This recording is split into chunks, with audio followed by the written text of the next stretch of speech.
What is graph editor? So whenever you do animation, graph editor is a tool where you can adjust the curves. Curves are the graphical representation of your animation. So whatever keys you see on the time slider of that particular animation, you will see the same things in the form of a graph in the graph editor. So where can you find this graph editor? You go to Windows, Animation Editors, and Graph Editor. So if I open this graph editor, and on the viewport, this is an object, right? So I will key the object at first frame, and I will key the object at 26th frame, and I'll move this object,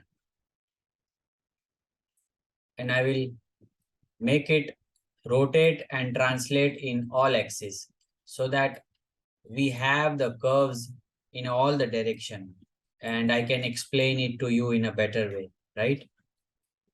We will rotate as well. So now if you will see the animation, this particular object is traveling from screen right to the left, from screen right to the left. If you go to the graph editor, whatever object you select, suppose if you have a control, so if you select the control, here you will see the name of the control. And then if you go to translate X, so if you select an object, see on the right side, on the right hand side, there are attributes. Like this is the channel box where you will see the attributes, which is translate X, translate Y, translate Z, rotate X, Y, Z, and scale X, Y, Z, and visibility. So whatever attributes you have on this channel box, those all attributes will be visible in the graph editor. See if you can check out both the things and compare, everything you see on the channel box will be there in the graph editor. That means whatever animation you do with the channel box, everything will be visible in the graph editor in the form of curve, right? So if I go to translate X, this is the first frame. So here is the first frame. And as it goes, as we slide the time slider, it goes to 26th frame. And you can see it is having a smooth curve. So this is ease in, this is ease out, because here the object is starting to move. So it is not starting directly, but it is taking the speed after a little bit of frames.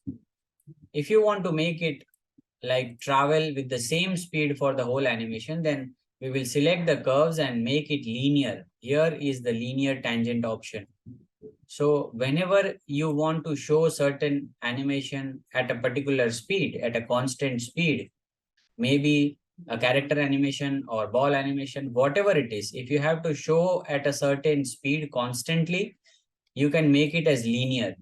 If you want to show that the object or the animation should start slow and end slow, and in between it should be at a certain speed, so then you can select the curve and make it auto tangents or make it this way flat. Even if you do flat, then in betweens will get affected, but the ends will be ease in and ease out. So this is how it works, right? Everything, this is translate Y. So you can change the animation from graph editor as well. So if I go to translate X, if I select this key, that means this is the first frame. If I move this, you can see the translate axis of the object, translate X, which is this one. So now the object will get translated. If I go to Y, again, this is the Y axis, right? So this is how I am changing. If I go to translate Z, this is how it is changing. You can see the viewport. This is the Z axis, blue one. So whatever you see the manipulator, this is what we call as the manipulator, the axis. So this green one, if it is green here, then in the graph also it will be green. So here it is translate Y. So if you change this, you will be able to move in that direction. If you go for this red one, that is translate X, it will move in that direction. Same goes with the rotation. If you go for rotation, if you press E, then you see this manipulator for rotation, right? This is red one, this is green, and this is blue. That means this is X, Y, and Z. Same way here you have is red, green, and blue. If you do something with the red, that is rotate X, here it will get rotated in the X direction. If you do it Y, it will get in the Y direction. If you make it Z, it will move in the Z direction. So if you have to do micro animation, that means something you cannot do on the viewport. Like if it is very, very minute, when you go to very much detail. So suppose if this much is the animation, it seems difficult to do this much of animation from the viewport.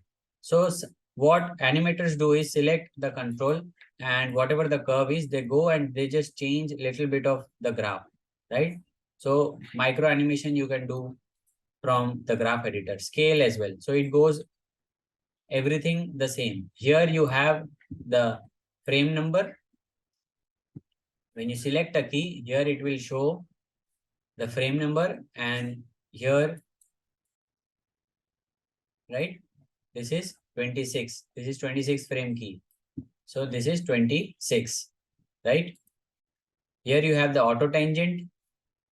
Here you have the spline. So majorly you will use auto and linear.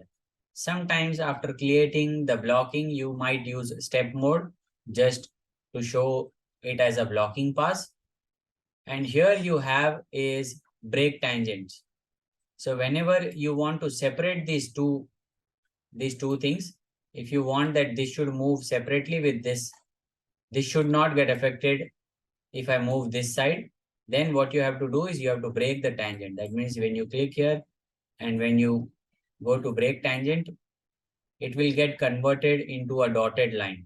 So now you can move it separately, right? It is not affecting the second thing. Same way here it is unify. So now we have broken it. If you want to unify it, you like join it, you can unify the tangent. Again, it will come back. This tangent will come back to the normal state. Now again, you will not be able to do it manually. Okay. So this is how the graph editor works, and you can use it for all kinds of animation. If you want to learn more about animation, subscribe to my YouTube channel and stay tuned for more updates. I hope this video was valuable, and I'll see you in the next video. Take care and God bless.